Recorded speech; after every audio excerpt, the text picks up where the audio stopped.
Welcome back to another episode of Extinct Disney Ride Lore. Today we'll take a dive into the ocean and take a tour of the Living Seas. Probably one of the least popular attractions in original Epcot, but just because it's unpopular doesn't mean that it's uninteresting. This ride has made history in its own right, and leaves behind a legacy we could all see today. So sit back and relax as we take an excursion through the Living Seas.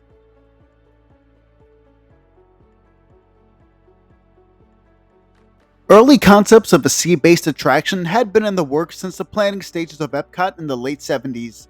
The original idea was supposed to have guests board a bubble and have the Greek god Poseidon be the narrator for this attraction.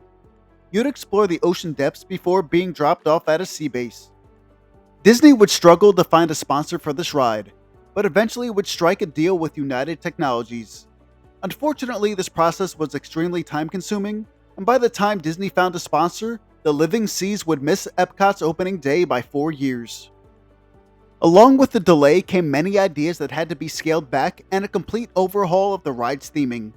But on January 15th of 1986, the Living Seas would be ready for its maiden voyage. The attraction would be broken up into 4 scenes, the first of which would be a short movie titled The Sea. It would teach guests about the formation of the world's oceans. Once the movie was over, patrons would board an elevator cleverly called a hydrolator, but neither name is really correct. It was just a regular room that would have tubes of water on either side that would move to simulate an actual elevator.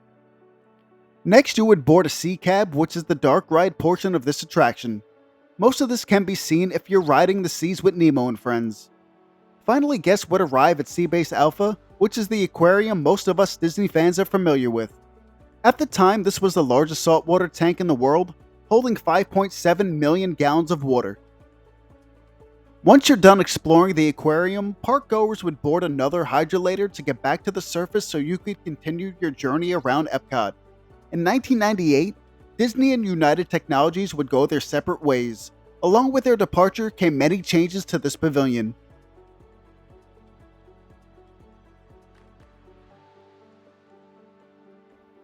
At the time, it may not have seemed so, but this was the beginning of the end for the Living Seas. Along with the obvious scrubbing of any mention of the former sponsor United Technologies, the second theater of the pre-show was removed in favor of a corridor that would give guests the option to skip the movie completely and go straight to the hydrolators.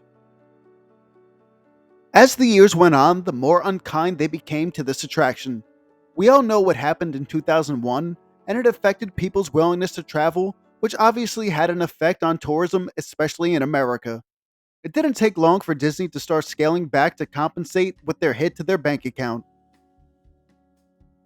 It only took a little over a month for the Living Seas to be gutted even more. On October 21st of 2001, the sea cabs were shut down and walled off. Guests would now have the choice of viewing the pre-show movie in its only remaining theater, or go to the hydrolators to walk along the wheelchair path to go directly to Seabase Alpha. Usually when a ride gets changed, the original attraction closes down and we start anew months or years after construction ends. However, for the Living Seas, the change was more gradual. In 2003, Disney released the movie Finding Nemo. An aquatic-based movie taking over for a dying ride that just so happens to have an aquarium could not have been scripted better for Disney.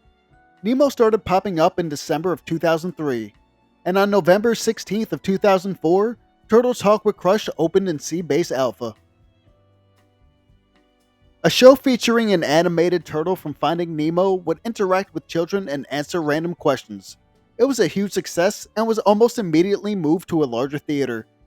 On August 21st of 2005, what was left of the Living Seas was closed, ending one of the most ambitious and frankly odd runs we've seen in any Disney ride at this point.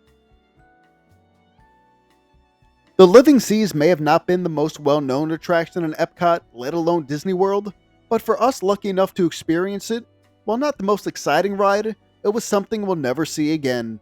A relic of the 80s and 90s that only would work at that time.